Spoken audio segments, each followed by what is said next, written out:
El Ministeri d'Agricultura, Pesca i Alimentació ha invertit 1,1 milions d'euros en l'optimització energètica i hidràulica dels regadius de Llíria, unes actuacions cofinançades pel Fons Europeu Agrícola de Desenvolupament Rural i que permetran a la comunitat de regants de Llíria modernitzar les seues infraestructures de reg. Y en estos momentos la comunidad de regantes de Llíria es una de las comunidades de regantes que mejor nivel tiene de modernización en la Comunidad Valenciana. En estos momentos va a abordar la finalización de un sector para tener prácticamente el 100% de la superficie modernizada y va a avanzar en la eficiencia energètica. És una obra molt gran la que ocupa tota la zona esta i de no ser a través d'aquest tipus d'apoyo i subvencions d'aquestes organitzacions crec que hauria sigut molt complicat l'haver-lo fet els llauradors en els seus mitjans.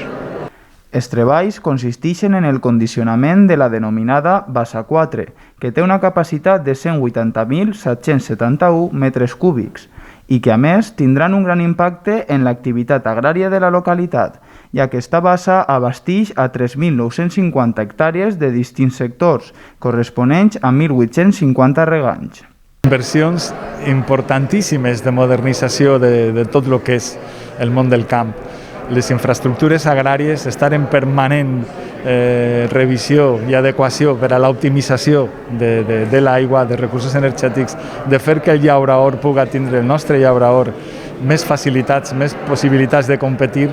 Aquestes intervencions s'afegeixen, a més, a algunes de les actuacions que el Ministeri ja havia realitzat en 6 sectors de reg del terme municipal, amb intervencions per a garantir el subministrament d'aigua filtrada i la creació d'un sistema de reg per goteig a nivell de parcel·la. Està previst que totes les actuacions estiguen operatives totalment el pròxim mes d'octubre.